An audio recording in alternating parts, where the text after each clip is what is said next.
Hello friends, good evening. कैसे हैं? आज मैं आपको बताने जा रहा हूँ कुछ पार्ट्स और आर्टिकल्स के बारे में। तो जो आपको एग्जाम के व्यू से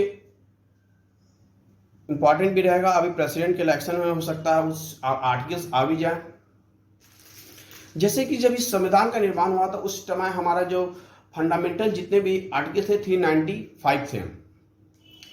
अभी समथिंग 455 या 50 प्लस समथिंग कुछ है। अभी हम आपको चलते लेकर की पार्ट्स के बारे में कुछ बताते हैं कि पहला पार्ट्स क्या है। पहले पार्ट्स में क्या है, भाग में आपको 1 से लेकर 4 तक आर्टिकल है। पहले आर्टिकल में क्या बताया गया है कि आपको भारत क्या है, राज्यों का संघ है। यानी पहले अनुच्छेद में बता रहा है ये भारत राज्यों का संघ है। संघ एक इंपॉर्टेंट आपका टर्म्स हो जाता है, एग्जाम में भी आते हैं। दूसरा क्या है कि दूसरा क्या बताता है कि भारत कोई भी राज्यों की स्थापना एवं निर्माण, जैसे कि मान लीजिए कि कोई भी अगर जैसे बाहरी कोई कंट्री का कोई पार्ट से वो अगर हमारे देशों में आता है तो क्या कहता है, पार्लियामेंट क्या करता है, इस पे एक आपको फॉर्मेशन इसका करता है, स्टेब्लिशमेंट करता है उस पार्ट को। ठीक है। और क्या है, तीसरा में क्या आता है, तीसरा आपको उसके क्या नाम होंगे, कितना क्षेत्र होगा, ये सब निर्माण के लिए। और चौथा जो है, चौथा अनुच्छेद जो होता है उसमें आपको 2 और 3 में कैसे आपका जो नियम है वो बताता है कि किस तरह से यूज होगा, कैसे फॉर्मेशन होगा, क्या नाम रखा जाएगा, कितना क्षेत्र होगा। ये चौथा आपको आर्टिकल में बताया गया है। अब देखिए आपको अनुच्छेद 2 और 3 में जो फॉर्मेशन है इसका जो राइट्स है, अधिकार जो है ये संसद को प्राप्त है। संसद ही इसमें अपना सारा नियम लगा सकता है।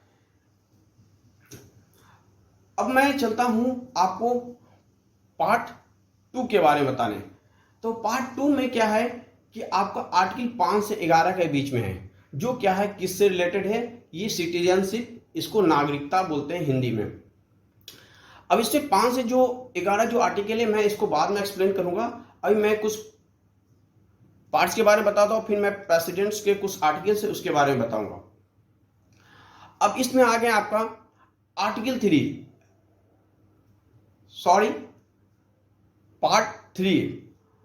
अब पार्ट 3 में क्या है, आर्टिकल 12 से 35 के बीच में है, जिसको आप क्या कहते हैं, फंडामेंटल राइट्स कहता है, मौलिक अधिकार।